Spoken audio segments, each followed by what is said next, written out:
நாங்கள் கேட்கிறோம். இயேசுவின் நாமத்தில் ஜெபங்களும் நல்ல பிதாவே, ஆமென். மனுஷன் அப்பத்தினால் மாத்திரமல்ல,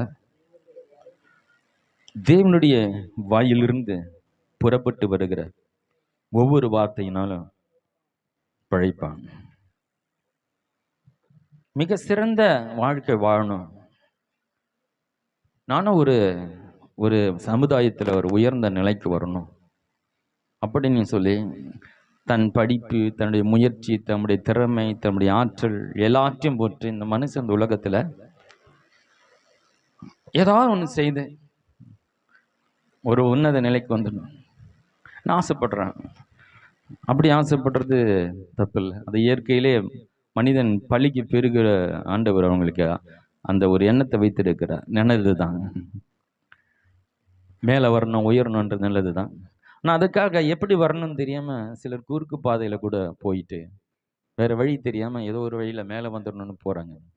ஆனால் பிழைப்பு என்பது நாம் இந்த உலகத்தில் ஒரு சிறந்த ஒரு வாழ்க்கை வாழ்வதற்கு தான் அந்த பிழைப்பு. ஹல்லேலூயா. பிழைக்கத்தானே எல்லாம் ஓடிக்கொண்டு இருக்கணும். ஒரு நல்ல பிழைப்பு வரணும் தானே. அவருடைய வாயில் இருந்து வருகிற ஒவ்வொரு வார்த்தையினாலும் பிழைப்பான். வேதம் நமக்கு ஒன்றை கற்றுக் கொடுக்கிறது. வேற எதையும் பார்க்காதப்பா. அவர் சொன்னாரு, இல்லை இந்த தத்துவ ஞானி சொன்னாரு, இல்லை அவர் ஒரு யுக்தி எனக்கு கற்றுக் கொடுத்தாரு, அவர் எனக்கு ஒரு டெக்னிக் சொல்லி கொடுத்தாரு. இருக்கலாம், அதை விட மிக சிறந்த ஒரு டெக்னிக் ஒன்று இருக்குது. ஹல்லேலூயா. அவருடைய வார்த்தையை அப்படியே நம்புறது. அவருடைய வார்த்தையை நீங்க சொல்லிருக்கீங்களா, அதை யாருமே மாற்ற முடியாது. ஆண்டவரை நீ சொல்லிட்டீங்களா, 100% நடக்க ஆண்டவர்னு சொல்லி அவருடைய வார்த்தையை ஒருவன் உறுதியா நம்பும் போது அவன் பழைத்துக் கொள்ளுகிறான். ஹல்லேலூயா. அவன் பழைத்துக் கொள்ளுகிறான். அவன் பழைத்துக் கொள்ளுகிறான். மரித்து நாற்றம் எடுத்து நாட்களான அந்த சரீரத்துக்கு நேராய் கர்த்தர் தன்னுடைய வார்த்தையை அனுப்பும் பொழுது செத்து போன நாற்றமடித்த அந்த உடல், அந்த செவிட்டு காது, செத்து போன காது வேலை செய்யாத பாருங்க. அந்த காது அந்த ஆண்டவருடைய சத்தத்தை கேட்டது நிமித்தமாக அந்த வார்த்தை அந்த காதுக்கு நேராய் புறப்பட்டு போனபடினால இந்த செத்து போன காதை நோக்கி அந்த வார்த்தை கடந்து போன போது அந்த காதுக்கு ஒரு ஜீவன் உண்டானது. காதுக்குள்ளாய் அந்த வார்த்தை புகுந்து அந்த சரீரத்திற்கு புது ஜீவனை கொடுத்து அவனை உயிரோடு எழுப்பி நிறுத்தினதே. ஹல்லேலூயா. நடக்கா முடியாது, அப்படி ஒரு நடந்ததே கிடையாத ஒன்றை கர்த்தருடைய வார்த்தை செய்யுமானால் உங்கள் வாழ்க்கையிலும் நீங்கள் எதிர்பார்த்திராத, உங்களாலே முடியாதுன்னு சொல்லக்கூடிய காரியத்தை கர்த்தருடைய வார்த்தை உங்களுக்காய் செய்து முடிக்கும். ஹல்லேலூயா. கர்த்தருடைய வார்த்தையில வாழ்வது எப்படி என்பதை நாம் படித்து வருகிறோம். வார்த்தையினால் பிழைக்கிறது எப்படி எப்படி பிழைக்க முடியும்? அதுக்கு நம்முடைய என்னென்ன இருக்கணும்? கர்த்தருடைய வாழ்க்கையில நம்ம வாழ கற்றுக்கொள்ள வேண்டும். பணம் இருக்கலாம், இல்லாம இருக்கலாம். பதவி இருக்கலாம், இல்லாம இருக்கலாம். படிப்பு இருக்கலாம், இல்லாம இருக்கலாம். வசதி இருக்கலாம், இல்லாம இருக்கலாம். எந்த நிலையிலாம் இருக்கலாம். ஆனால் கர்த்தருடைய வார்த்தை என்ற ஒன்று உங்ககிட்ட மட்டும் இருந்தா போதும், நிச்சயமா நீங்க நல்ல ஒரு வாழ்க்கை இந்த உலகத்துல சிறந்த வாழ்க்கையை வாழ முடியும்.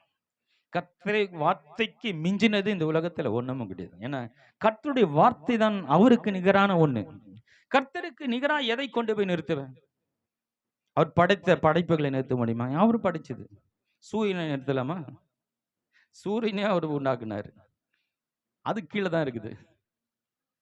தேவதூதர்கள் நிறுத்தலாமா? அதுவும் அவர் கீழே தான் இருக்குது. இன்னும் உயர்ந்த பரலோகத்தை நிறுத்தலாமா? அதை அவர் உண்டாக்கினது. அவருக்கு நிகரா எதை நிறுத்துறது? ஆதியிலே வார்த்தை இருந்தது, அந்த வார்த்தை தேவனாய் இருந்தது, அது தேவனிடத்தில் இருந்தது.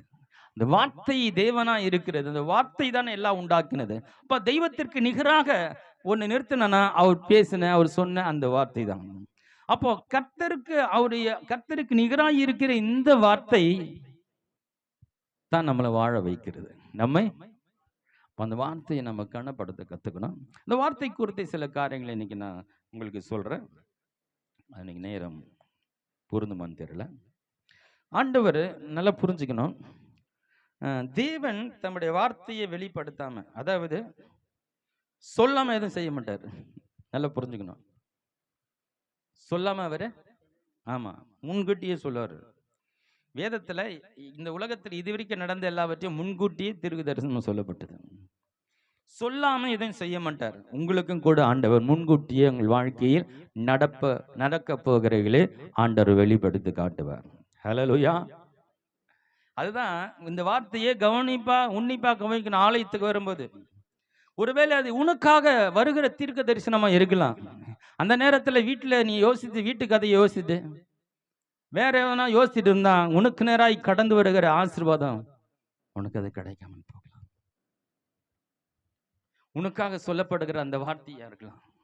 அதை நீ கவனிக்காமல் போனா, அதை கேட்காமல் போயிட்டா உன் வாழ்க்கையில் அந்த அற்புதம் நடக்காமல் போகலாம். அதனால வேத சமூகத்தில் வரும்போது ஆலயத்தில் ஒரு அமைதியா அவங்க இடைவிடாமல் தெய்வத்தோடு ஆராத்திட்டே இருப்பாங்களாம். பரிசுத்தர் பரிசுத்தர் பரிசுத்தர் என்று சொல்லி ஆராதித்து இருக்கும்போது திடீர்னு ஆண்டவர் எழுந்து நிற்பாராம். தேவன் எழுந்து நின்னா அந்த ஆராதனை ஸ்டாப் ஆகிடும், மியூசிக்லாம் ஸ்டாப் ஆகிடும், அந்த சத்தமெல்லாம் அப்படியே ஒரு அமைதி ஆகிடாங்க. ஒருத்தர் ஒரு சின்ன சவுண்டு போட மாட்டாங்க. ஏன் தெரியுமா? கர்த்தர் எதை சொல்லும்படியா எழுந்து நிற்கிறார். அவருடைய வார்த்தையை கவனிப்போம். நமக்காக ஏதோ ஒரு கட்டளையை வெளிப்படுத்த போகிறார், நமக்காக ஒரு காரியத்தை சொல்ல போகிறார். நாம் என்ன செய்யணும், நமக்கான வேலையை கொடுக்க போகிறார், நமக்கான காரியத்தை சொல்ல போகிறார். அமைதியா இருப்பாங்க. அவர் சொன்ன அடுத்த நிமிஷமே தேவதூதர்கள் செஞ்சு முடிச்சிருவாங்க பாருங்க. அவர் சொன்னதை நிறைவேற்றுவது பரலோகத்தில் ஆண்டவருக்கு ரொம்ப எளிதா இருக்கு. ஏன்னா ஒரு வார்த்தை கேட்க தயாரா இருக்கிறாங்க. சொல்லுங்க செய்யறன்றது ரெடியா இருக்கிறாங்க தேவதூதர்கள்.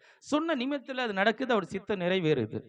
நம்ம பூலோகத்துல தெய்வ சித்தம் நிறைவேறுகிறது இல்லை. ஏன்னா அவருடைய சத்தத்தை கேட்க ஆள் இல்லையா, அதை புரிஞ்சிக்க மனிதனுக்கு முடியல. தெய்வ சித்தத்தை எங்க நிறைவேற்றுகிறது? அதனாலதான் ஆண்டவர் ஜெபத்தை சொல்லி தரும் இப்படி சொல்லி கொடுத்தார். பரமண்டலங்களில் இருக்கிற எங்கள் பிதாவே, உடைய நாமம் பரிசுத்தப்படுவதாக, பரலோகத்தில் உடைய சித்தம் செய்யப்படுகிறது போல இந்த பூமியிலும் செய்யப்படுவதாக. இதுதான் பெரிய வேலை. இதான் நடக்க மாட்டேங்குது.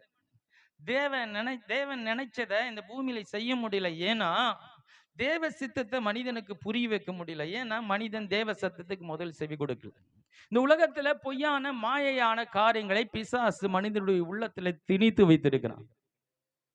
அதுல ஊறி போயிருக்கிற மனுஷன் உண்மையற்ற காரியங்கள், பொய்யான காரியங்கள் உண்மை என்று நம்ப வைத்திருக்கிறாங்க. பாரம்பரியமான அநேகர் அதை நம்பி வாழ்ந்து கொண்டு இருக்கிறாங்க. அதுல ஒண்ணுமே இல்லை, அது பொய் என்றது அவங்களால புரிந்து கொள்ள முடியாமல் இருக்கிறது. அப்படிப்பட்ட நம்பிக்கையில மனிதர்கள் வாழ்ந்து கொண்டு இருக்கிறாங்க. கொஞ்சமாகிலும் தேவனுடைய சத்தத்துக்கு ஒரு மனிதன் செவி கொடுத்தால் அவன் அப்படிப்பட்ட மாயையிலிருந்து, பிசாசுடைய கரத்திலிருந்து அவன் விடுதலை ஆக்கப்படுவான். எப்போது அவன் விடுதலை பெற்றுக் கொள்கிறானோ அப்போதான் அவனுக்கு கண்கள் திறக்கப்படும். அப்போதான் இந்த உண்மையான சத்தியத்தின் வெளிச்சம் அவன் வாழ்க்கையில உள்ள புகுந்து ஒரு பெரிய மாற்றத்தை, மறுரூபமான ஒரு வாழ்க்கைக்குள் மறுபடியும் பிறந்தவனாய் அவனால வாழ முடியும். அதனால கர்த்தர் எதையும் சொல்லாமல் செய்ய மாட்டார், சொல்லிட்டு தான் செய்வார். ஒரு மாமியார் சொன்னாங்க, கல்யாணம் ஆகி 2 மாசம் தான் ஆச்சு, எங்க போறாங்கன்னு போகும்போது சொல்லாம போறாங்க, வரும்போதும் சொல்லாம வராங்க. எங்க போறாங்க எங்க வரான்னு சொல்லாம போறதும் சொல்லாம வருதும், அது ஒரு ஒழுங்கற்ற நிலை. பாருங்க, அவ்வளோ பெரிய தேவன், அவரும் ஒரு ஒழுங்கை கடைபிடிக்கிறார், சொல்லிட்டு செய்யறார். ஹல்லேலூயா.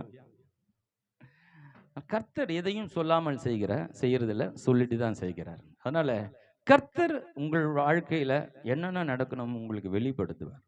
நீங்க எப்படி இருக்க போறீங்க, என்ன செய்யணும், கண்டிப்பா உங்களோட பேசுவார். ஆண்டவர் சொல்லாம எதுவும் செய்கிறது இல்லைன்றது நம்ம நல்லா மைண்ட்ல வச்சுக்கணும். அதுக்கு தான் வேதத்தை படிக்கணும். ஆனா அதுல தான் சொல்லி இருக்கிறார். மாத்திரமல்ல, ஒரு வார்த்தையை தேவன் சொல்றாருன்னா அவர் தீர ஆராய்ந்து தான் ஒரு வார்த்தையை அவர் சொல்றாரு. டைம் பாஸுக்கு பேசுறது இல்லை. சரி, இந்த நேரத்துல தான் சொல்லிவிட, ஒரு ஆறுதலா இருக்கட்டும், கவலைப்படாதுப்பா அப்படின்னு பேசுறவர்ல. ஏன்னா நம்ம எல்லாருமே மனிதனுடைய வாழ்க்கையை வைத்து, மனிதர்களை வைத்து தான் தேவனும் இப்படிதான் பேசுவாரன்னு நம்ம நினைச்சிட்டு இருக்கிறோம். இல்ல, தேவனுடைய தரமை வேற. நம்ம நினைவுகள் வேற, நம்முடைய வழிகளும் வேற. அவர் சொல்றாரு, என் நினைவுகள் நினைவுகளும் அல்ல, என் வழிகளும் உங்களுடைய வழிகளும் அல்ல. வானத்துக்கும் பூமிக்கும் எவ்வளவு உயரமோ அவ்வளவா உங்கள் வழிக்கும் என் வழிக்கும் அவ்வளவு டிஃப்ரெண்ட் இருக்கு. நம்ம தாழ்வா இருக்கும் எண்ணங்கள் எல்லாம், தரைக்குறைவா இருக்கிறது.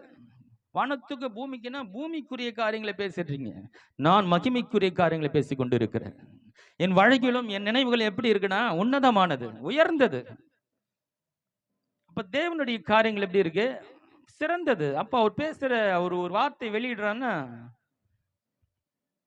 அது மிக சிறந்த உன்னதமான ஒரு முடிவான சிறப்பான வார்த்தையா இருக்கும். அது மாத்துறதுக்கு ஒண்ணுமே இருக்காது. இப்படி சொல்லியிருக்கலாமே ஆண்டவர்லாம் நம்ம சொல்ல முடியாது. அதுக்கு மேல சொல்றதுக்கு ஒண்ணுமே இருக்காது. ஆண்டவர் பேசின வார்த்தைக்கு மாற்றாய் எதுவும் பேச முடியும். ஆண்டவர் மிக துல்லியமாய் நேர்த்தியாய் பேசுகிற தேவன். சரியாதன ஒரு வார்த்தையை ரிலீஸ் பண்றதுக்கு முன்பாக அதை புடமிட்ட 7 தரம் வெள்ளியை புடமிட்ட குகையில் பிடப்பட்டு தான் அந்த வார்த்தை வருகிறது போல ரொம்ப எல்லாத கரெக்ட் பண்ணி தெளிவான சரியான வார்த்தையை தேவன் பேசுகிறவரா இருக்கிறார் என்று நம்ம அறிந்திருக்கிறோம். இரண்டாவது, மனிதன் தேவனுடைய சத்தத்தை கேட்காம தேவனை விட்டு விலகி பாவமான வாழ்க்கையை வாழும்போது தேவன் எச்சரிப்பின் சத்தத்தை கொடுக்கிறார். அதாவது அபாயமணி அடிக்கிறார். அதை கேட்டு மனிதன் மனம் திரும்பினால் தேவன் அவனை மன்னித்து தன் வார்த்தையை மாற்றிக்கொள்கிறார். இப்போ இது என்னன்னா, தேவன் சொன்னதை எப்போதும் மாற்றிக்கிறது கிடையாது. மாத்திக்கிற மாதிரி பேச மாட்டார்.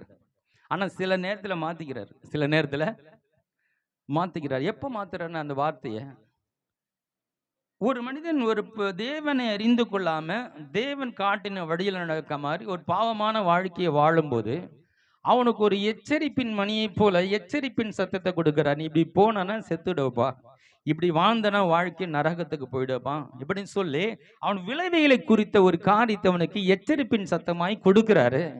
ஒருவேளை நினைவே பட்டணத்தை போல மக்கள் இன்னும் 40 நாட்களில் இந்த நகரம் அழிக்கப்பட்டு போகும் சொன்ன உடனே அந்த தேசத்துள்ள எல்லாரும் மனம் திரும்பி உபவாசித்து ஆண்டவருடைய மன்னிப்பு கேட்டபடினால தன் முடிவை அவர் மாற்றிக்கொண்டது போல ஒரு மனிதன் தன் தவறை உணர்ந்து திருந்தும் போது தேவன் அவனுக்கு அனுமதித்து இருந்த அந்த தீமையில் இருந்து அவனை விலக்கி பாதுகாக்கி தன்னுடைய வார்த்தையை மாற்றிக்கொள்கிறார். ஹல்லேலூயா. அந்த தருணத்தில் மாத்திரமே தேவன் தம்முடைய வார்த்தையை மாற்றுகிறார். எவ்வளவு நல்ல தேவன் பாருங்க. அவர் மாறாதவர், மாற்ற முடியாதவர்.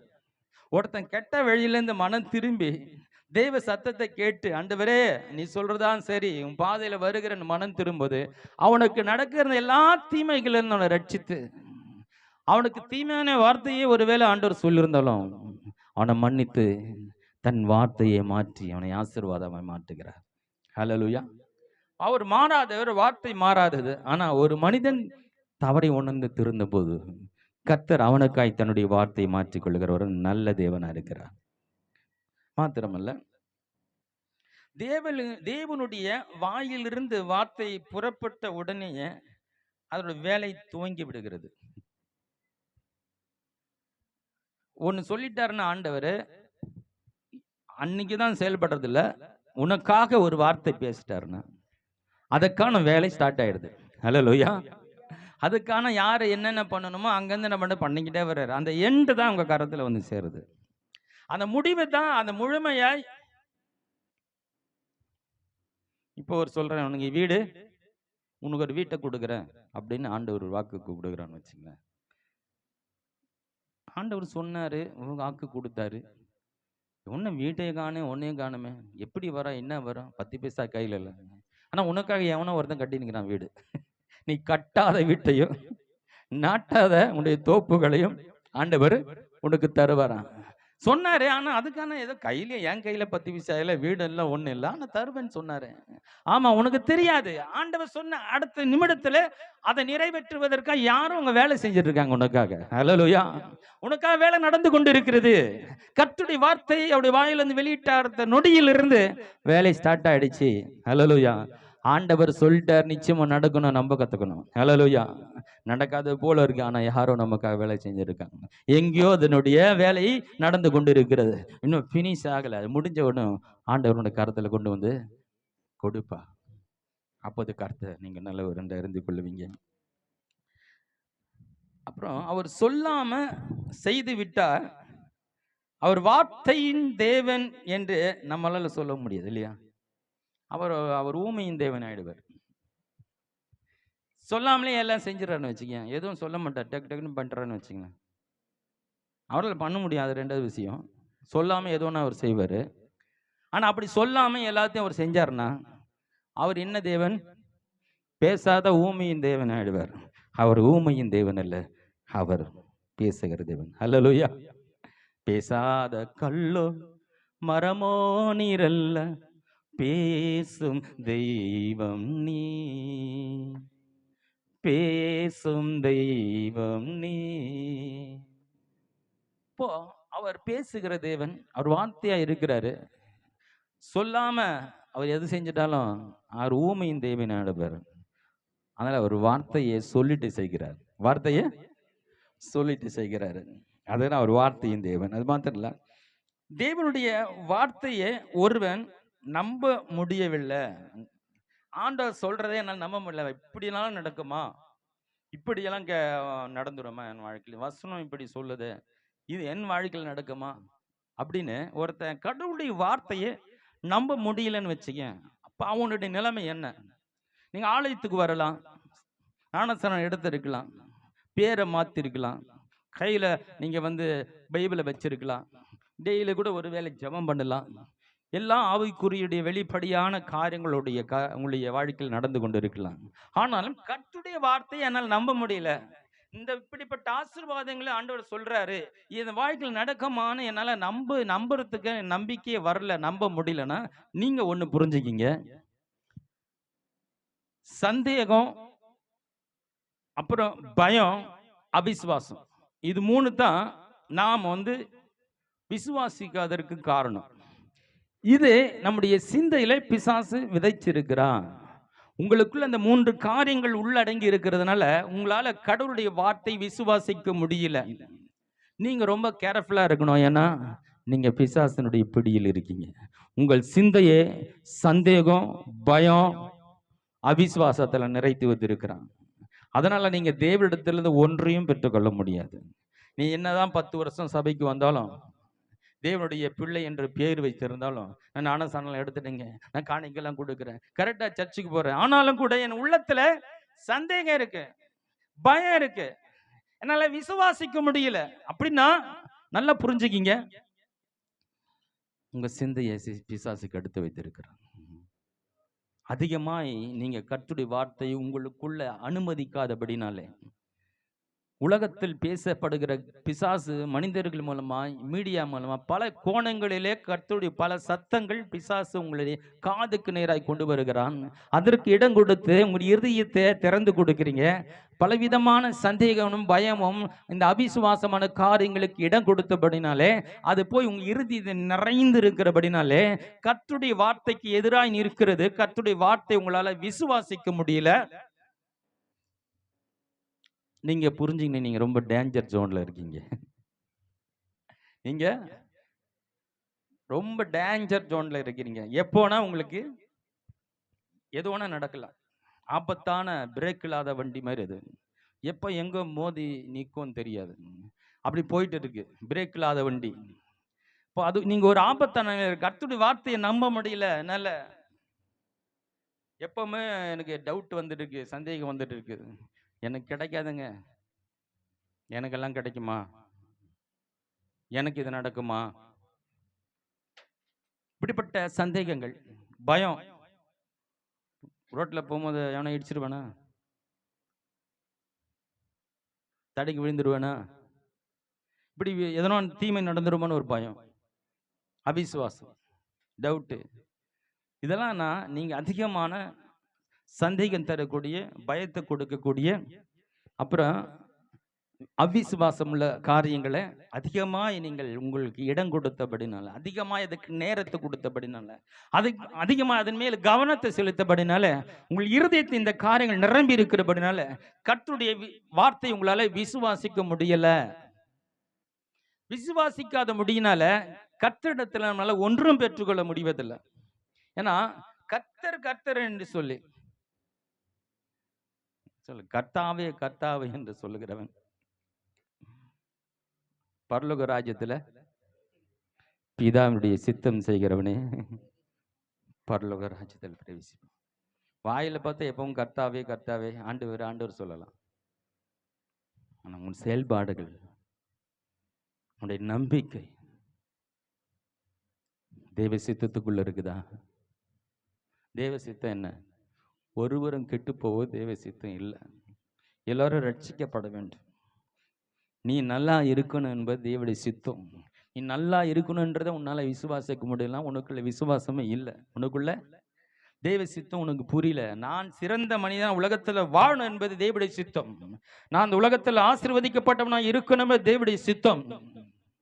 நான் வாழாகாமல் தலையா இருக்க வேண்டும் தேவ சித்தம் என் மேல இருக்குது. அப்ப நான் அந்த மாதிரி எண்ணத்துக்கு நான் வரல, என்னால வர முடியல. நான் என்ன, இன்னும் நீங்கள் அதிகமா தேவ சத்தத்தை கேட்கவில்லை. அதுக்குதான் அமர்ந்து இருந்து நாம தேவ சத்தத்தை கேட்க இடம் கொடுக்க போகிறோம். அந்த வசனத்தை உங்களுக்கு நான் போதிக்க போகிறேன். இன்னொரு காரியத்தை சொல்றேன். கர்த்தருடைய வார்த்தை அது 3 பகுதியா இருக்கு. கர்த்தருடைய வார்த்தை 3 பகுதியா இருக்கு. ஒண்ணு, உடனே உனக்கு நடக்கக்கூடிய காரியத்தை பேசுது. இப்ப ரொம்ப இம்பார்ட்டன்ட், இப்ப தேவை உனக்கு. இந்த நிமிடத்துல உனக்கு இது நடக்கணும், நாளைக்கு இல்ல, இன்னைக்கே நடக்க வேண்டிய இருக்கலாம். அப்படி கடவுள் வார்த்தை இன்றைக்கு உடனே நடக்கக்கூடிய வார்த்தை பேசுது. இப்போ உனக்கு தேவை, நாளைக்கு இல்லை, அடுத்த வாரம் இல்லை, அடுத்த மாசம் இல்லை, அடுத்த வருஷம் இல்லை. இப்ப ரொம்ப அவசியமான ஒரு தேவை ஒன்று இருக்கு. அதை கடவுள் வார்த்தை பேசுகிறது. உனக்கு உடனே நடக்க வேண்டியது பேசுது. ரெண்டாவது, அது ஒரு குறிப்பிட்ட நாளை நியமித்து உன் எதிர்காலத்தை குறித்து கர்த்தருடைய வேதம் பேசுது. அது நீ எப்படி இருக்க போற எதிர்காலத்துல உனக்கு நடக்க வேண்டிய, அது ஒரு மாதத்துல நடக்கலாம், ஒரு மாசத்துல நடக்கலாம், ஒரு வருஷத்துல நடக்கலாம். தேவன் உனக்காக ஒரு ஆசீர்வாதத்தை பேசுறாருன்னா அது முன்கூட்டி ஒரு நாள் நேரத்தை நியமிச்சுட்டு பேசுறாரு. அது நினைச்சிட்டு அதுக்கு ஒரு டேட்டை டைமை பிக்ஸ் பண்ணிட்டு தான் பேசுறாரு. இது இந்த டைம்ல உனக்கு கொடுக்கணும் நினைச்சிட்டு தான் அந்த வார்த்தையை பேசுகிறாரு. அது நாளைக்கோ நாளனைக்கோ அல்லது ஒரு வாரம் பொறுத்தோ ஒரு மாசம் பொறுத்தோ ஒரு வருஷம் பொறுத்தோ இருக்கலாம். அதனுடைய எதிர்காலத்தின் காரியங்களை நாளை தினத்தை குறித்து இருக்கலாம். நாளைக்கு, அதாவது எதிர்காலத்தை குறித்து கர்த்தர் பேசுறார். அது நிச்சயமா நடக்கும். அது நிச்சயமா. இன்னொரு வார்த்தையில தேவன் பேசுறாரு. அது என்னன்னா, இந்த ஆசீர்வாதம் உன்னோட காலமெல்லாம் இருக்கும். ஹல்லேலூயா. நாளைக்கு நடக்கிறதுல, நாளைக்கு நடக்கிறதுல, இன்றைக்கு சொல்லப்பட்ட இந்த வாக்குத்தத்தம், இந்த வசனம் இன்று முதல், இன்னையிலிருந்து, இன்னைக்கு கேட்கிற இந்த நாளிலிருந்து இந்த சத்தியம், இந்த வாக்குத்தத்தம் உங்க வாழ்க்கையில பின்தொடர்ந்து வந்துட்டு இருக்கிறோம். நன்மையும் கிருபையும் என் வாழ்க்கையில அது பின்தொடர்ந்து வந்துட்டே இருக்கிறோம். ஹல்லேலூயா. இது நாளைக்கு நடக்கிறது இல்ல, இந்த நிமிடத்திலிருந்து உங்களை பின்தொடர போகிறது.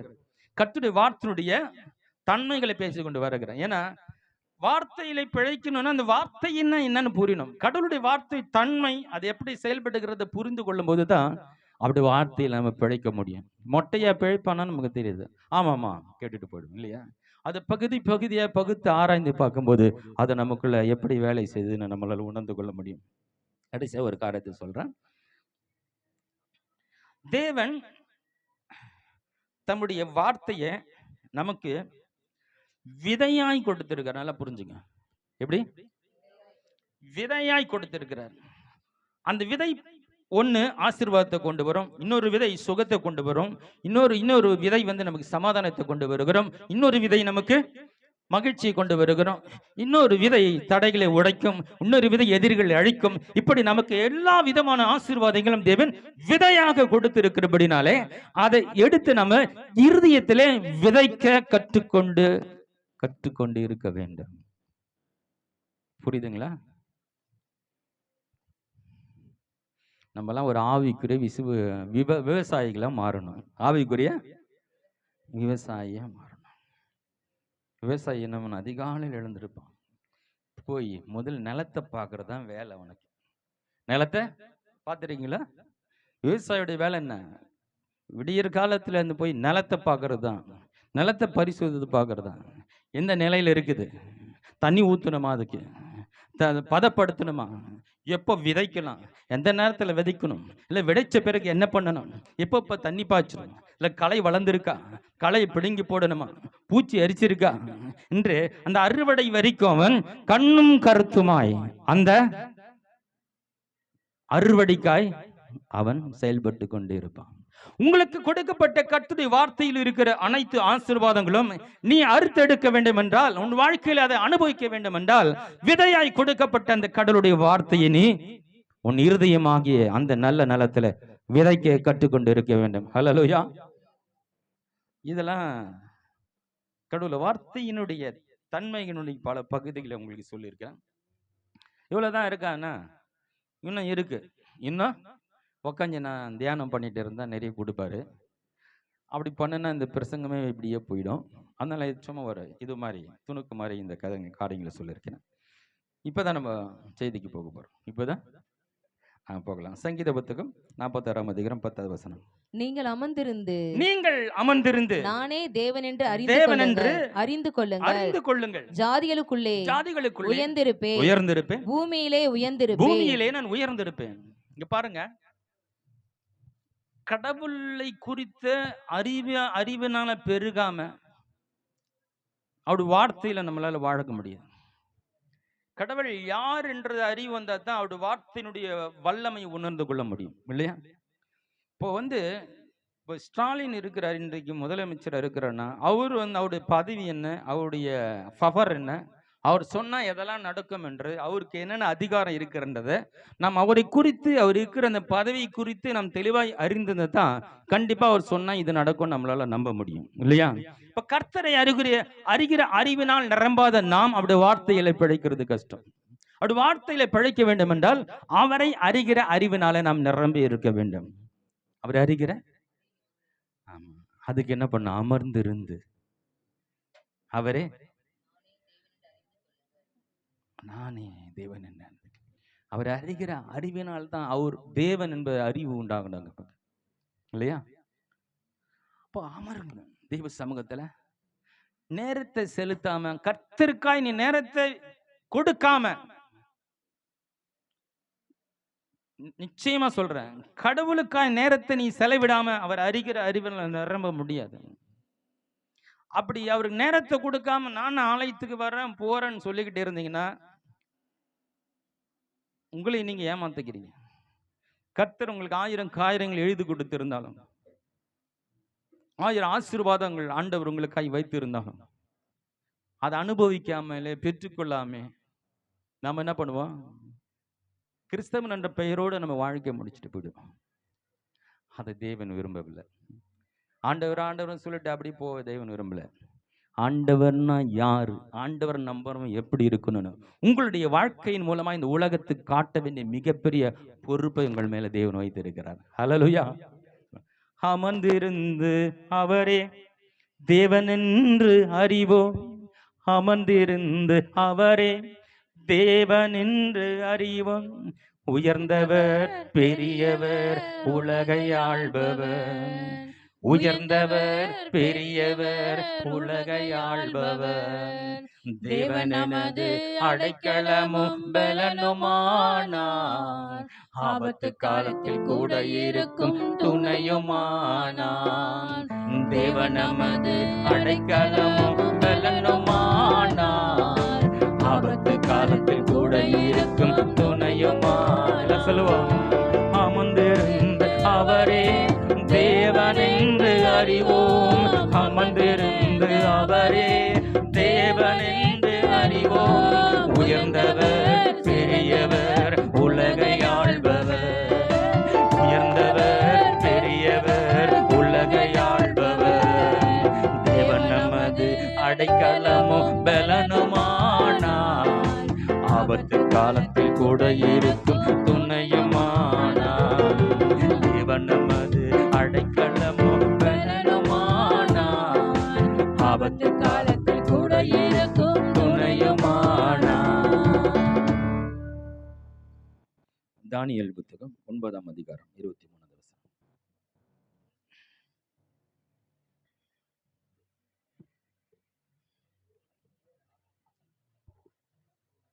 நீ மிகவும் பிரியமானவன். நீ மிகவும் பிரியமானவன். ஆதலால் ஆதலால் நீ வேண்டிக் கொள்ள தொடங்கின போதே நீ வேண்டிக் கொள்ள தொடங்கின பொழுதே கட்டளை வெளிப்பட்டது. கட்டளை வெளிப்பட்டது. நான் அதை அறிவிக்க வந்தேன். நான் அதை அறிவிக்க வந்தேன். இப்போதும் சொல்லுகிற வார்த்தையை நீ கவனித்து கேட்டு இப்பொழுதும் நான் சொல்லுகிற வார்த்தையை நீ கவனித்து கேட்டு தரிசனத்தை அறிந்து கொள். தரிசனத்தை அறிந்து கொள். தேவதூதர் வந்து பேசுகிறார். இப்பொழுது நான் சொல்லுகிற வார்த்தையை கேட்டேனா உனக்காய் வைக்கப்பட்டு இருக்கிற தரிசனத்தை நீ உணர முடியும். அருமையான தேவனுடைய பிள்ளைகளை, அதாவது இப்போ நான் உங்களுக்கு சீடியை கொடுக்குறேன். சீடியை அதில் ஒரு பெரிய பிக்சர் இருக்கு. அது நடக்க போற ஒரு படம். அல்லேலூயா. நிறைய பேர் படம் எடுக்கிறாங்க.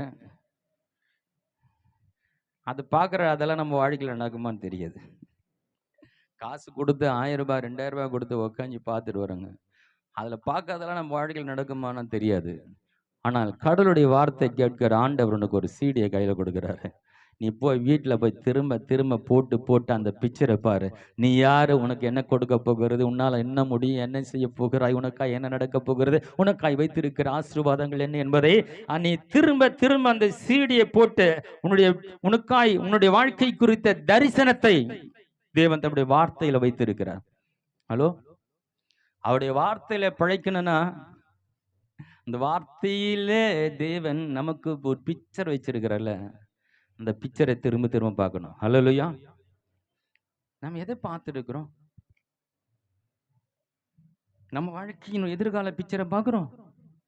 யாருக்கோ நடந்தது, எப்போ நடந்தது, எதையோ கற்பனை கதைகள் எல்லாம் நம்ம பார்த்து கொண்டு இருக்கிறோம். நம்ம பிக்சரை பார்க்கணுங்க. ஹல்லேலூயா. யாருடைய வாழ்க்கை நல்லா இருந்தா நல்லா இருக்கு. ரெண்டாவது விஷயங்க, நான் எப்படி இருக்க போகிறேன், என் எதிர்காலம் எப்படி இருக்க போகிறது, நாளை இது எனக்கு என்ன நடக்க போகிறது, என் வாழ்க்கை குறித்து தேவன் என்ன சொல்லி இருக்கிறார், பிக்சரா உங்களால பார்க்க முடியுமா? கடவுள் வார்த்தையிலிருந்து உங்களால பார்க்க முடியும். ஹல்லேலூயா. இங்க கொஞ்சம் பிக்சர்ல ஒரு சின்ன முக்கியமான காட்சிக்கெல்லாம் போட்டு காட்டுறோம். ஏன்னா 1 மணி நேரத்துல உங்களுக்கு முழு வாழ்க்கை முழு படத்தையும் போட்டு காட்ட முடியாது. உங்கள் வாழ்க்கையில் நடக்க போகிற சின்ன காரியங்களை இதில் ஒரு வசனத்தை எடுத்து இது உங்கள் வாழ்க்கையில் நடக்க போகிறது சின்ன பிட்டு படம் மாதிரி என்ன பண்ணுறோம். அந்த பிட்டு படம் இல்லை, இந்த கடவுள் வார்த்தையில் ஒரு சின்ன பிட்டு, அதாவது உங்கள் வாழ்க்கையில் ஒரு முக்கியமான சீனை மட்டும் போட்டு காமிச்சிடும். இன்னும் நிறைய சீன் இருக்கு உங்களுக்காக. ஹல்லேலூயா. வாழ்க்கையிலேயே நடக்க போகிற மிக சிறந்த சம்பவங்கள் நிறைய இருக்குது. அது காட்டுவதற்கு நேரம் இல்லை, அதெல்லாம் நாங்கள் வீட்டில் போட்டு போட்டு பார்க்கணும். ஹல்லேலூயா. அதான் உங்களுக்கு வேலை. அதுதான் வீட்டில் போய் என் பிக்சரை நான் பார்க்கணும், நான் எப்படி இருக்க போறேன், என் எதிர்காலத்தை நான் பார்க்கணும். அதை கர்த்தருடைய வார்த்தைக்குள்ளாய் வைத்திருக்கிற அதை போட்டு போட்டு போட்டு பார்த்து அந்த தரிசனத்தை நோக்கி அதை நம்பி விசுவாசித்து இருக்கும் போது சீக்கிரத்தில் அது உன்னுடைய வாழ்க்கையில வந்து பலிக்கும். ஹல்லேலூயா. எரேமியா புத்தகம் 9ஆம் அதிகாரம் 24வது வசனம் வாசிக்கலாம்.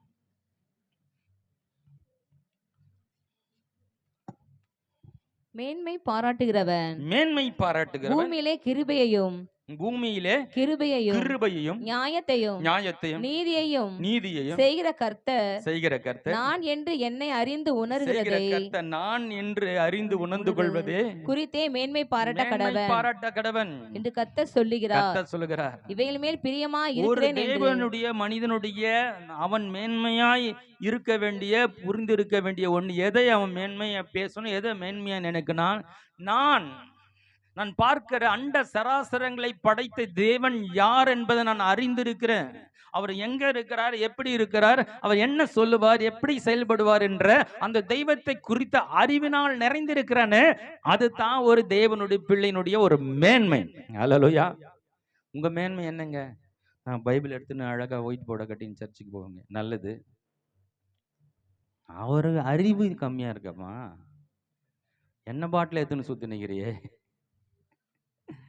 விசுவாசிக்கிறவர்களால் நடக்கும் அடையாளங்கள் யாவன? அவர்கள் வியாதியஸ்தர் மீது கரங்களை வைப்பார்கள், ஒரு 1/2 லிட்டர் எண்ணெய் பாட்டில வாங்கி சுத்தி கொண்டே இருப்பார்கள். நல்ல பிள்ளைகள் தான், கர்த்தருடைய வார்த்தை அறியாதபடினால கடவுளுடைய பிள்ளைகள் என்று சொல்லி அறியாமல் இருக்கிறாங்க. உன்னுடைய மேன்மை என்ன? உனக்கு உயர்வா என்ன வேண்டிய என்ன? எனக்கு சொத்து இருக்குங்க, எவ்வளவு நான் படிச்சிருக்கிறேன், எனக்கு அவரை தெரியும், இவரை தெரியும், நான் ரொம்ப அழகா இருக்கிறேன், நான் நினைச்சேன்னா அதெல்லாம் உலகத்தோட ஒரு முடிவுக்கு வந்துடும். ஒரு நாள் அது ஒன்னுத்துக்கும் உதவாது. ஆனால் கர்த்தரை அறிகிற அறிவினால் நிறைந்திருக்கிறது, அது உனக்கு மிகப்பெரிய மேன்மையை கொண்டு வரும். ஹல்லேலூயா. அது இம்மையிலும் மறுமையிலும் உன்னை உயர்த்தும். இங்கோட முடிஞ்சு போகிற வாழ்க்கையில் அது பரலோகத்துல உன்னை ஜீவ கிரீடத்தை உன் தலைமையில கொண்டு வந்து வைக்கும். ஹல்லேலூயா. நேரம் குறைவா இருக்குது, வேகமா போகலாம். எரேமியா 31:34. இதெல்லாம் நல்லா குறிச்சு வச்சுக்கிங்க. இதை எடுத்துட்டு போய் வீட்டுல போய் வாசித்து. இனி ஒருவன் தன் அயலானையும் ஒருவன் தன் சகோதரனையும் நோக்கி கர்த்தரை அறிந்து கொள் என்று போதிப்பது இல்லை. அவர்களில் சிறியவன் முதல் பெரியவன் மட்டும் எல்லாரும் என்னை அறிந்து கொள்வார்கள் என்று கர்த்தர் சொல்லுகிறார். நான் அவர்கள் அக்கிரமத்தை மன்னித்து அவர்கள் பாவங்களை நினையாதிருப்பேன். ஒருத்தன் கடவுளை அறிகிற அறிவினால நிரம்ப அவன் செஞ்சு பாவத்தை அவர் மறந்துடுறான். ஹலோ, நீ அவரை அறியும் போது அவன் பாவத்துல நோண்டி பார்த்துனதுல இதெல்லாம் பண்ணல. ஹலோ, தேவனை அறிகிற அறிவு உனக்குள் நிரம்ப அவர் உள்ள மகிழுது. அவரை பத்தி தெரிஞ்சுக்கணும்னு ஆவலா இருக்கும்போது அன்னைக்கு இது தப்பு பண்ணியப்பா இல்லை, அது மறந்தே போயிடுறாரு. ஹல்லேலூயா. அவர் நினைக்கவே வரமாட்டேது. அருமையான தேவ பிள்ளைங்களே, இன்னைக்கு பாவத்துக்காய் மக்கள் அழுது ஆண்டவரே தினந்தோறும் பாவ அறிக்கை செய்து கொண்டு செய்த பாவத்தையும் அறிஞ்சு செய்த பாவத்தையும் ஒவ்வொரு திருவந்தில இந்த அறிக்கை ஓடிட்டே இருக்கு. நான் அறிஞ்சு செய்த இந்த மாதம் முழுவதுமாக நான் அறிந்து செய்த பாவத்தையும் அறியாது செய்த பாவத்தையும் மன்னிங்க இங்க சொல்றாரு. அவர் அறிகிற அறிவில் நிரம்பும் போது உன் பாவத்தை அவர் மறந்த போயிறார். நீ அறிக்கை பண்ணி உட்காந்துருக்கிற. ஆண்டவரே என்ன மன்னி, உன் வேற லெவல மாறிடுச்சுப்பா. உன் அறிவு கர்த்தருடைய அறிவுனால நிறைஞ்சு நீ வேற லெவலுக்கு போட்ட. நீ நினைச்சாலும் உன்னால பாவம் செய்ய முடியாத நிலைக்கு வந்துட்ட. அப்படி இருக்கும்போது உன் பாவத்தை அவரே நினைவு கூறுகிறார்.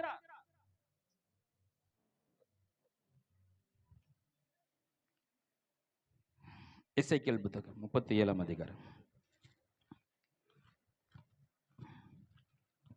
1-8 வசனம் கடகரன் வாசிங்க. கர்த்தருடைய கை என் மேல் அமர்ந்து கர்த்தர் என்னை ஆவிக்குள்ளாக்கி வெளியே கொண்டு போய் எலும்புகள் நிறைந்த ஒரு பள்ளத்தாக்கின் நடுவிலே நிறுத்தி என்னை அவைகளின் அருகே சுற்றி நடக்க பண்ணினார். இதோ பள்ளத்தாக்கின் வெட்ட வெளியிலே அந்த எலும்புகள் மகா திரளாய் கிடந்தது. அவைகள் மிக உலர்ந்ததுமாயிருந்தது. அவர் என்னை நோக்கி, மனுபுத்திரனே, இந்த எலும்புகள் உயிரடையுமா என்று கேட்டார். அதற்கு நான், கர்த்தராகிய ஆண்டவரே, தேவரீர் அதை அறிவீர் என்றேன். அப்பொழுது அவர், நீ இந்த எலும்புகளை குறித்து தீர்க்கதரிசனம் உரைத்து அவைகளை பார்த்து சொல்ல வேண்டியது என்னவென்றால், உலர்ந்த எலும்புகளே, கர்த்தருடைய வார்த்தையை கேளுங்கள். கர்த்தராகிய ஆண்டவர் இந்த எலும்புகளை நோக்கி, இதோ நான் உங்களுக்குள் ஆவியை பிரவேசிக்க பண்ணுவேன். அப்பொழுது உயிர் அடைவீர்கள். நான் உங்கள் மேல் நரம்புகளை சேர்த்து உங்கள் மேல் மாம்சத்தை உண்டாக்கி உங்களை தோலினால் மூடி உங்களில் ஆவியை கட்டளையிடுவேன். அப்பொழுது நீங்கள் உயிர் அடைந்து நான் கர்த்தர் என்று அறிந்து கொள்வீர்கள் என்று உரைக்கிறார் என்று சொல் என்றார். என கட்டளையிட்டபடி உலர்ந்த எலும்புகளே, அந்த வசனம் பேசுறாங்க. எலும்புகளை பார்த்து பேசுறாரு. உலர்ந்த எலும்புகளை கர்த்தருடைய வார்த்தையை கேளுங்கள். அதாவது நீ போய் இந்த எலும்பை பார்த்து பேசு. என்ன பேசணும்? உலர்ந்த எலும்புகளே கர்த்தருடைய வார்த்தையை. உலர்ந்த எலும்பு எப்படி கர்த்தருடைய வார்த்தை கேட்கும்? என்னைக்கும் செத்து போன ஒரு கூட்டம், அந்த எலும்புகள் குவியலாய் குவிக்கப்பட்டு இருக்கிறது.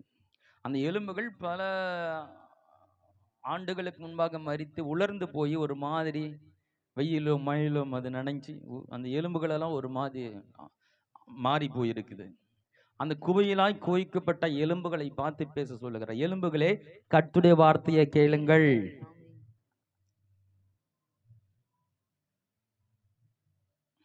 நீங்க கேட்டீங்கன்னா, எலும்புகளே ஒன்னுத்துக்கு உதவாத எலும்புகள் ஆயிட்டீங்க. இன்னைக்கு உங்களுக்கு ஜீவன் இல்லை, நரம்பு இல்லை, பேச்சு இல்லை, மூச்சு இல்லை, சதை இல்லை. உங்களால் ஒன்றுமே பண்ண முடியாத நிலையில் இருக்கிற உலர்ந்து போன, என்றைக்கோ மரித்து போன எலும்புகளே, நீங்க கர்த்தருடைய வார்த்தை கேளுங்க. நீங்க கேட்டீங்கன்னா உனக்குள்ளே சதை உண்டாகும், நரம்புகள் உண்டாகும். தோளினால் மூடப்படும். உங்களுக்குள்ள ஆவி வந்து பிரவேசிக்கும். நீ சேனையாய் நின்று யுத்த வீரர்களாய் இந்த உலகத்துல நீங்க எல்லாவற்றையும் ஜெயிக்கிற மனிதர்களாய் மாற முடியும். ஒரு உலர்ந்த எலும்பு போர் வீரனாய் நின்று யுத்தம் செய்யக்கூடிய நிலைக்கு மாற்ற முடியும் கர்த்தருடைய வார்த்தையினாலே. ஹலோ, இருக்கீங்களா? ஒரு உலர்ந்து போன எலும்புக்கு ஒரு வாழ்வு கொடுக்க தேவனால் முடியுமானால் உனக்கு ஒரு மிக சிறந்த வாழ்க்கையை தேவனால கொடுக்க முடியும். ஹல்லேலூயா. வார்த்தையை நீ கேட்க ஆரம்பிச்சிடன, கேட்க கேட்க ஒருவேளை இன்றைக்கு நீ உணர்ந்த எலும்பு போல அப்படிதான் இருக்கிறேன். ஒரு சந்தோஷம்னா எனக்கு தெரியாது, சுகம்னா எனக்கு தெரியாது, சமாதானம்னு எனக்கு தெரியாது. இந்த உலகத்தால் ஒதுக்கப்பட்டு தள்ளப்பட்டு நசுக்கப்பட்டு சொல்றதுக்கு ஒண்ணும் இல்லை. ஒரு உலர்ந்து போன ஒரு வாழ்க்கையை நான் வாழ்ந்து கொண்டு இருக்கிறேன்னா உங்களுக்கு ஒரு எதிர்காலம் இருக்கிறது. ஹல்லேலூயா. உனக்காக ஒரு சிறந்த வாழ்க்கை தேவன் தன்னுடைய வார்த்தையில வைத்திருக்கிறார். உலர்ந்த எலும்புகளே, கர்த்தருடைய சத்தத்தை கேளுங்கள். நீங்க செய்ய வேண்டிய ஒண்ணுதான், அமர்ந்திருந்து அவருடைய சத்தத்தை கேட்கிறதா நம்முடைய வேலை. அதை கேட்க கேட்க இந்த எலும்புக்குள்ளாய் மாம்சம், நரம்புகள், ஆவி, தோல் எல்லாம் உண்டாகி அது உயிரா ஏண்டு சேனையை போல நிற்கிறதா. ஹலோ,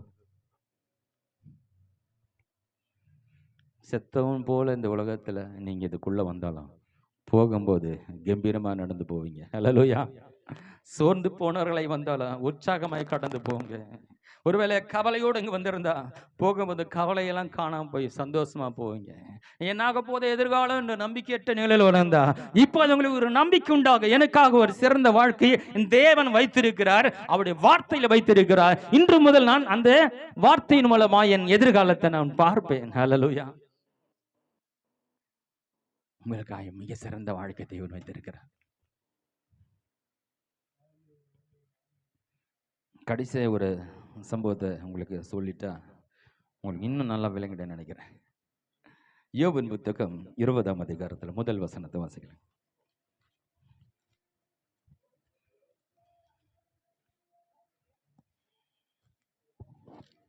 20ஆம் அதிகாரம் முதல் வசனம்.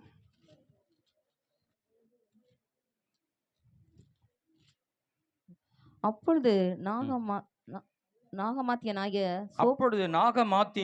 சோப்பார் பிரதியுத்தரமாக, இதற்கு மறு உத்தரவு கொடுக்க என் சிந்தனைகள் என்னை ஏவுகிறபடியால். அது அடுத்து 22ஆம் அதிகாரத்துல முதல் வசனம், அந்த பெயரை மட்டும் வாசிங்க.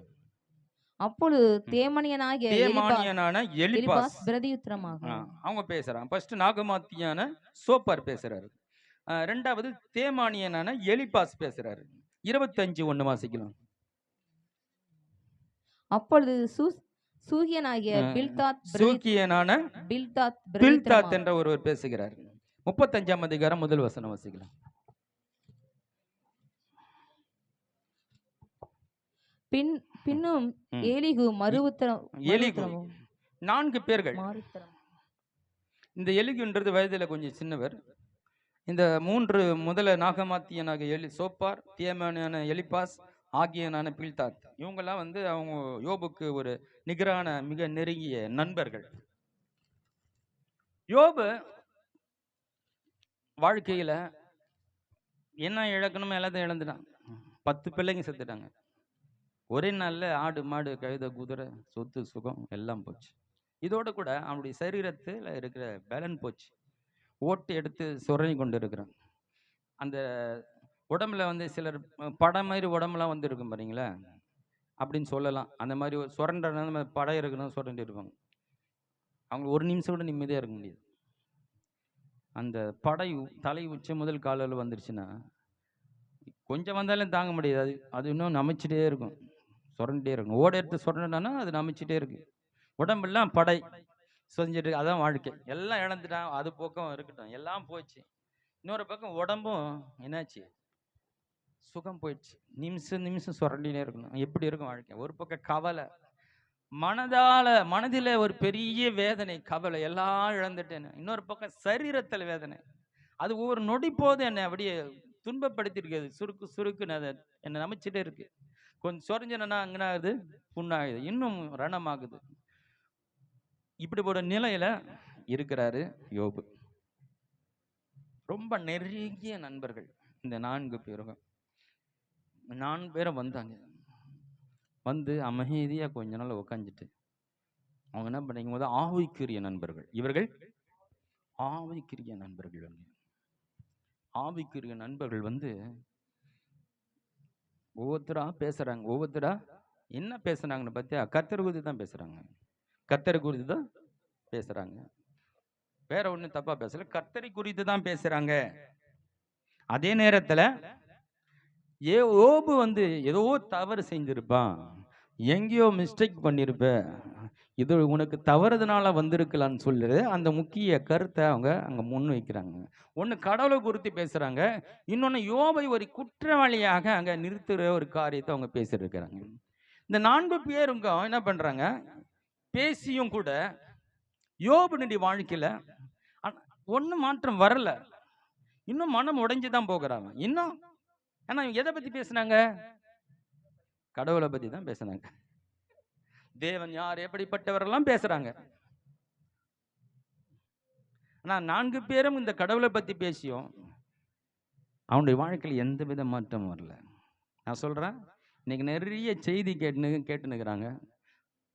இவங்களும் ஊழியக்காரர் தான் நினைச்சு பிரசங்க கேட்கறாங்க. அந்த பிரசங்க ஒன்றும் வேலையே செய்யலை. அதுல ஒரு வெளிப்பாடும் இல்லை, அதுல ஒரு ஜீவனும் இல்லை. அதை கேட்டுட்டு உட்காந்துக்கிறாங்க. எதனா ஒன்று பார்ப்போம், ஏதோ ஒரு செய்தி கேட்டுக்கிறாங்க. அந்த செய்தி அவங்க வாழ்க்கையில மாற்றத்தை கொண்டு வரல. இந்த 4 பேரும் கடவுளை குறித்து தான் பேசினாங்க, தெய்வத்தினுடைய மகத்துவங்களை பேசினாங்க. ஆனாலும் கூட யோபுவின் வாழ்க்கையில ஒரு சின்ன மாற்றம் கூட வரல. தேவனே அவர்களை கடிந்து கொள்கிறாரு. தேவனை பத்தி தான் பேசினாங்க, தேவனே அவர் மேல கோபமா இருக்கிறார்.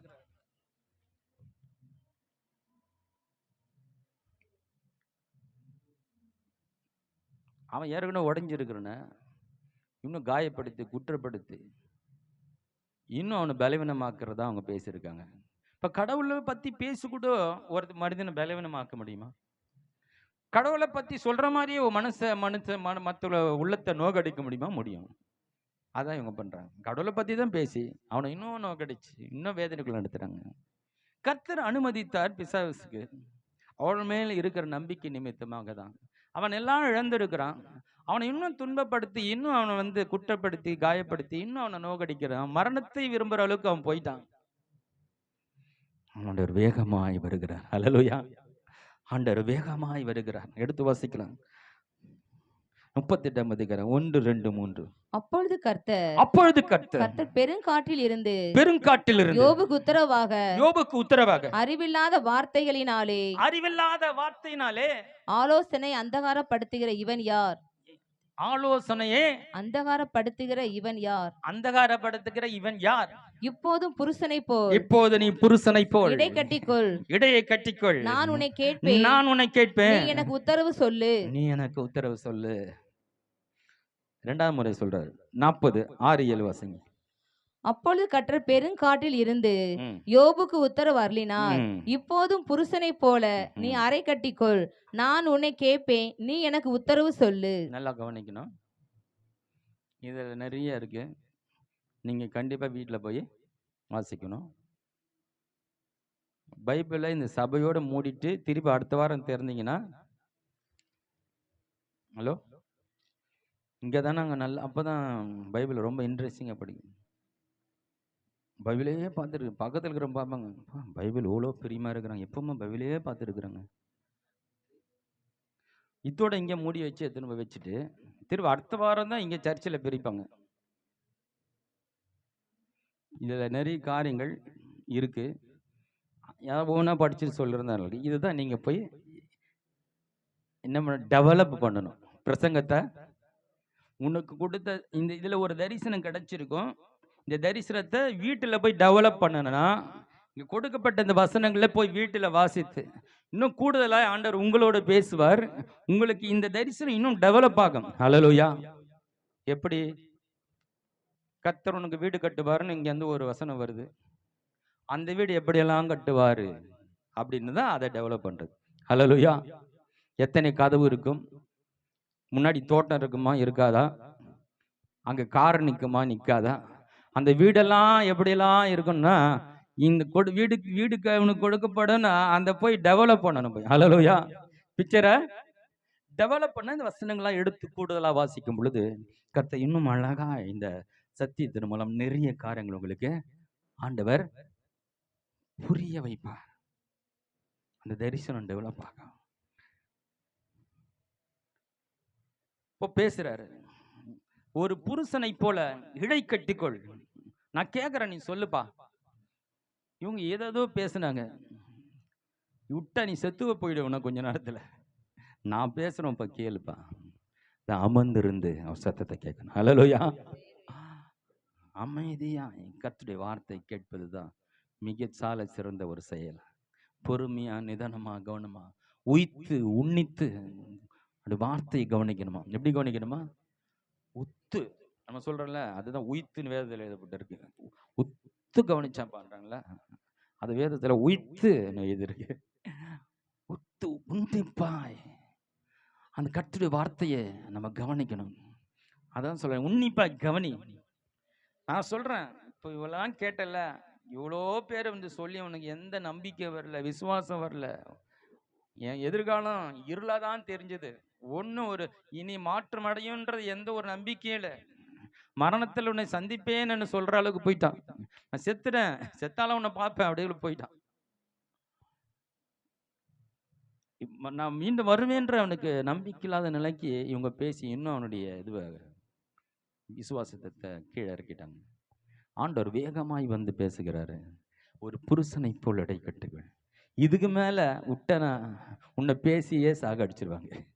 உன்னை நம்பிக்கை இல்லாத வாழ்க்கையை சொல்லி சொல்லி உன் கதையே முடிச்சிடும் இந்த உலகம்.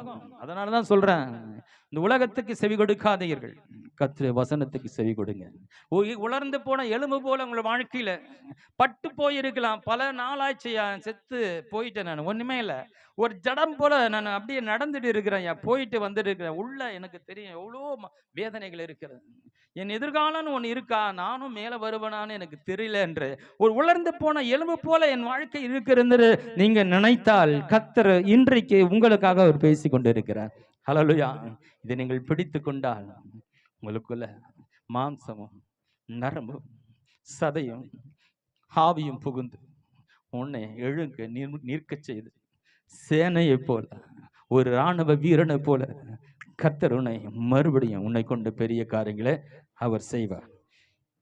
இப்ப 42ஆம் அதிகாரம் 1-2 வசனங்களை வாசிக்கலாம். அப்பொழுது யோபு கர்த்தருக்கு பிரதியுத்தரமாக, இப்ப அவர் பேசி முடிச்சிட்டாரு. அது என்ன பேசுறாரு நீ வீட்டுல போய் வாசிங்க. 38 அதிகாரத்திலிருந்து 40 அதிகாரம் முழுவதும் நீங்க வாசித்தீங்களா? கிட்டத்தட்ட 38, 39, 40 3 அதிகாரங்களத்துல கர்த்தர் அநேக காரியங்கள் அவனுக்கு பேசிட்டே இருக்கிறார். பேசி பேசி பேசி பேசி பேசிட்டே இருக்க அவர் சொல்ல சொல்ல அநேக காரியங்களுக்கு கேள்வி கேட்கிற, இது எப்படி உண்டானது, எப்படி வந்தது தெரியுமா அப்படின்னு சொல்லி அவருடைய படைப்பு சிருஷ்டிப்பை குறித்து பேசிக்கொண்டே இருக்கிறார். என்ன சொல்ல வருகிறார்னா, நான் நினைச்சா எதுவும் செய்ய முடியும் என்ற ஒரு நம்பிக்கையை அவனுடைய உள்ளத்துல கொண்டு வரும்படியான வார்த்தையை அவர் பேசி கொண்டிருக்கிறார். நீ அதை செஞ்சதெல்லாம் பேசல ஆண்டவர். நான் யார் என்ற அறிவு உனக்கு வரணும், அது உனக்கு குறைவா இருக்கிறது, அதுதான் உனக்கு பிரச்சனை. இந்த இழப்புக்கு காரணம் அதுதான், உன் நிம்மதியில்லாத காரணம் அதுதான். என்னை குறித்த அறிவு கம்மியா இருக்கிறது, என்னை குறித்து நான் யார் என்பதை நான் உன்னோடு பேசுகிறேன் கேள் என்று சொல்லி ஆண்டவர் இந்த 3 அதிகாரத்துல நிறைய நேரம் எடுத்து அவனுக்கு பேசுற, ரொம்ப டைம் எடுக்கிறேன். ஏன்னா அவ்வளோ தேவையில்லாத கேட்டுதான், அவ்வளோ தேவையில்லாத உள்ள போயிடுச்சு, அதெல்லாம் வெளியே வரணும். இப்ப எல்லாம் புதுசா நிறைய நிரப்பணும் அந்த இருதயத்தை. இப்ப நம்ம நிறைய பேசுறார், நிறைய கேட்டு கேட்டு சொல்லி சொல்லி சொல்லி செத்து போனவருடைய விசுவாசம் உலர்ந்த எலும்பு போல இருந்த அவருடைய வாழ்க்கையில அந்த விசுவாசத்தை தட்டி தட்டி எழுப்புறாரு. அவர் பேசி முடிச்ச உடனே இப்போ யோபு பேசுறான். இப்ப வாசிக்கலாம் 1-2. அப்பொழுது யோபு கர்த்தருக்கு பிரதியுத்தரமாக, அப்போது கர்த்தர் யோபு கர்த்தருக்கு பிரதியுத்தரமாக, தேவரீர் சகலத்தையும் செய்ய வல்லவர், தேவரீர் சகலத்தையும் செய்ய வல்லவர், அப்புறம் நீ செய்ய நினைத்தது தடைபடாது என்பதை அறிந்திருக்கிறேன், தடைபடாது அறிந்திருக்கிறேன். அறிவில்லாமல் ஆலோசனையை மறைக்கிற இவன் யார்? தேவரீர் சகலத்தையும் செய்ய வல்லவர். இந்த பைபிள்ல ஹைலைட் வார்த்தை அதுதான். ஹலோ, இந்த யோபின் புத்தகத்திலேயே ரொம்ப இம்பார்ட்டான ஒரு வசனம் இருக்குமானா அதுதான். ஹல்லேலூயா. இந்த ஒரு வார்த்தை பிறப்பதற்காக அவன் வாயில அதை ரிலீஸ் பண்றதுக்காக தான் இவ்வளவு வார்த்தை அவர் பேச வேண்டியதா இருக்கு. 3 அதிகாரத்துல இவ்வளவு பேசி இந்த ஒரு வார்த்தை வாயில வந்தா உன் லைஃப் சேஞ்ச் ஆயிடும்பா, உன் வாழ்க்கையே மாறிடும் என்பதற்காக அவனை பேச வாயில வார்த்தை வர வைப்பதற்காய் தொடர்ந்து தேவன் அப்படி தன்னை யார் என்பதை அவனுக்கு வெளிப்படுத்தி வெளிப்படுத்தி பேசிக்கொண்டே இருக்கிறார். இதெல்லாம் கேட்க கேட்க கேட்க அதெல்லாம் மறந்து போய் இப்ப ஆண்டவர் யார் என்ற அறிவு வந்துடுச்சு. அப்போ உனக்கு நல்லா புரிஞ்சிருச்சு. இருதயத்தின் ஆழத்துல ஒரு தெளிவாயிடுச்சு. ஒண்ணு என்ன தெரியுமா? இருதயத்தின் நிறைவினாலே வாய் பேச ஆரம்பிடுச்சு. அவன் சொல்லுகிறான், தேவரீர் நீ சகலத்தையும் செய்ய வல்லவர், நீ செய்ய நினைத்தது. அவனுக்கு ஒண்ணு புரிஞ்சிச்சு, உங்களால எது வேணா செய்ய முடியும். ஒண்ணு. இரண்டாவது, நீ நினைத்தது இப்ப புரிஞ்சிச்சு. ஆண்டவரே, என்ன குறித்து ஒரு நோக்கம் உனக்கு இருக்கு. ஹல்லேலூயா. உன்னால எல்லாம் செய்ய முடியும். இந்த 2 காரியம் ரொம்ப முக்கியமானது பாருங்க. கடவுளால எல்லாம் செய்ய முடியும் என்ற ஒரு நம்பிக்கை. இன்னொன்னு, என்னை குறித்து உமக்கு ஒரு திட்டம் இருக்கு, ஒரு நோக்கம் இருக்கு. என் எதிர்காலத்தை குறித்து உமக்கு ஒரு பிக்சர் வச்சிருக்கீங்க. அது இந்த பிக்சர் நிச்சயமா நிச்சயமாகும். நினைத்திருக்கிற எனக்காய் செய்யணும்னு நினைச்சது அதை யாருமே தடுக்க முடியாது. நீ நினைத்ததை நீங்க செய்து முடிப்பீங்க ஆண்டவரே. தேவ திட்டம் அப்பதான் அவனுக்கு புரிய வருது. தேவன் அனுமதிக்காத ஒன்று என் வாழ்க்கை வரல. என்னை குறித்து தேவன் பெரிய திட்டத்தை வைத்திருக்கிறார். ஹல்லேலூயா. அதனாலதான் அவர் ஓடி வந்து இவ்வளோ ஸ்டெயின் பண்ணி பொறுப்படுத்தி இவ்வளோ அவனுக்கா இவ்வளவு நேரம் யாருக்கிட்ட பேசின மாதிரி வேதத்தில் இல்லை. மோசே கிட்ட பேசினாரு. மோசே கிட்ட என்ன பேசணும்னா நிறைய பிரமாணங்களை கொடுத்தார். மக்கள் வாழ்வியலை குறித்து நிறைய காரியங்களை பேசியிருக்கிறார். இந்த மாதிரி யோபு கிட்ட பேசின மாதிரி வேற யாருக்கிட்ட பேசின மாதிரி பைபிள்ல இவ்வளவு விளக்கமா இல்லை. இவகிட்ட தான் இவ்வளோ நேரம் நிறைய காரியங்கள் நிறைய கேள்விகளை கொடுத்து நிறைய நேரம் டைம் எடுத்து பேசுறாரு. தெரியும், இதை நீ கேட்டாதான் வாழ்க்கை மாறும். நேரடியா இறங்கி வந்தவர்கிட்ட பேசுறாரு. என் வார்த்தை நீ உக்காந்து கேட்டனா லைஃப் சேஞ்ச் ஆகும்ன்றது அவருக்கு நல்லா தெரியும். ஹல்லேலூயா. உங்க லைஃப் சேஞ்ச் ஆகுறதா இங்க வரும். கண்டிப்பா சேஞ்ச் ஆகும். ஹல்லேலூயா. நீங்கள் கேட்கிறது கர்த்தருடைய வார்த்தை உண்மையானால், நான் பிரசங்கிக்கிறது உண்மையான சத்தியமா இருக்குமானால் 100% சொல்லுகிறேன், உங்க வாழ்க்கையில நிச்சயமா மாபெரும் மாற்றங்கள் உண்டாகும். தேவரீர் சகலத்தையும் செய்ய வல்லவர். இந்த வார்த்தைக்கு பின்பு தான் அவனுடைய வாழ்க்கையில மாபெரும் மாற்றங்கள், மாபெரும் காரியங்கள் அவன் வாழ்க்கையில் நடக்குது. 12ஆம் வசனத்தை வாசிக்கலாம். கர்த்தர் யோபின் முன்னிலைமை பார்க்கிலும் அவன் பின்னிலைமையை ஆசீர்வதித்தார். 14,000 ஆடுகளும். இது எப்படி சொல்லமா? முன்னிலைமை பின்னிலையே. கர்த்தருடைய வார்த்தையை கேட்பதற்கு முன்னும், கர்த்தருடைய வார்த்தையை கேட்பதற்கு பின்னும். கர்த்தருடைய வார்த்தை அதிகமாய் கவனித்தபடினாலே அவனுக்குள்ள பயம் இருந்தது. நமக்கு தீமை நடந்துருமோ, நம் பிள்ளைகள் எதனா ஆபத்து வந்துருமோ. ஏன்னா அநேகருக்கு நஷ்டம் வந்துட்டு இருந்து, அநேகருக்கு ஆபத்து வந்துருந்து, அநேகருக்கு மரணம் வந்துருந்து, உலகத்துல நிறைய பேருக்கு நடந்து கொண்டு இருந்தது. அதனால இவனுக்கு என்ன ஆச்சுன்னா, ஓ எனக்கும் வந்துருமோ, அப்படி எனக்கும் நடந்துருமோ ஒரு பயம் பற்றி கொண்டிருந்தது. தேவனை குறித்த அறிவில்லை. நான் தேவனுடைய பிள்ளை, தேவன் அனுமதிக்காத ஒன்று எனக்கு வராது என்றது அவனுடைய வெளிச்சம் இல்லை, அவனுக்கு தெளிவில்லை. தேவனை குறித்த அறிவு கம்மியா இருந்தது. அதனாலதான் இத்தனை காரியங்களுக்குள்ள அவன் மாட்டிக்கொள்ள வேண்டியதா இருந்தது. அப்போ கர்த்தருடைய சத்தத்தை கேட்பதற்கு முன்னும் கேட்பதற்கு பின்னும், இப்ப முன்னிலைமை வேற மாதிரி இருந்தது. கர்த்தருடைய வார்த்தையை கேட்ட பிறகு அவனுடைய பின்னிலைமை எப்படி இருந்தது வாசிங்க. கர்த்தர் யோபின் முன்னிலைமையை பார்க்கிலும் அவன் பின்னிலைமை ஆசீர்வதித்தார். 14,000 ஆடுகளும் 14,000 ஆடுகளும் 6,000 ஒட்டகங்களும். 14,000 ஆடுகள்னா அப்போ என்ன, 7,000 ஆடுகள் இருந்தது. இப்ப அப்படியே டபுள் ஆக்கியிருக்கு. 14,000 ஆடுகள் 6,000 ஒட்டகங்களும். 6,000 ஒட்டகம். ஒரு ஒட்டகம் ஒரு காருக்கு சமம். ஹலோ, அந்த காலத்துல ஒரு ஒட்டகம், ஆமா, அது பாலைவன கப்பல், அதுக்கு பேரு பாலைவன. வேற எந்த வாகனத்திலும் போக முடியாது பாலைவனத்தில். அந்த ஒரு மிருகம் தான் போகும். அது தண்ணீர் இல்லாட்டி கூட பல மாதங்கள் தாக்கு பிடிக்குமா, அதுக்குள்ள பெரிய தண்ணீர் பை வச்சிருக்கணும். அப்போ அன்னைக்கு இருக்க ஒட்டகம் ஒரு காருக்கு சமம் போல. எத்தனை ஒட்டகம்? 6,000 ஒட்டகங்களும். அப்போ முன்ன எப்படி இருந்தது? 3,000 ஒட்டகம் இருந்தது. இப்போ 6,000 ஒட்டகமா கொடுக்குறாரு ஆண்டவர். 1000 ஏர்களும் 1000 ஏர்களும். அப்ப 500 ஏர்கள் இருந்தது. அப்புறம் 1000 கழுதைகளும் 1000 கழுதைகள். அப்ப 500 கழுதைகள் இருந்தது. இப்ப 1000 கழுதைகள். அவைகள் உண்டாயின. ஆ, 7 குமாரரும் செத்து போன 7 குமாரர்கள். இது எங்க நடக்குமாங்க? கர்த்தருடைய வார்த்தை கேட்டா இப்படியெல்லாம் நடக்குமா? செத்து போன 7 குமாரர்கள், 3 குமாரத்திகள் அவன் வாழ்க்கையில இருந்தும் செத்து போயிட்டாங்க ஒரு நாள். மறுபடியும்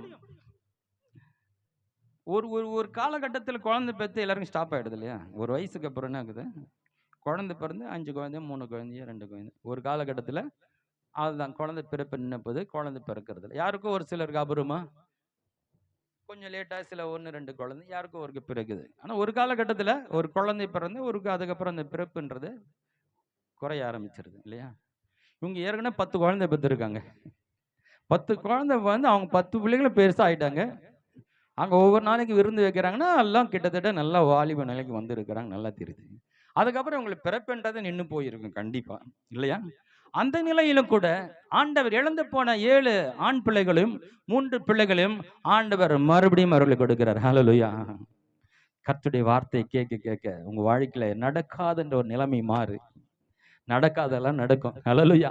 உலகத்துல யாருக்கு நடக்காது? நீ கர்த்தருடைய வார்த்தையை நம்புகிறபடினாலே, கேட்கிறபடினாலே அது உனக்கு நடக்கும். ஹல்லேலூயா.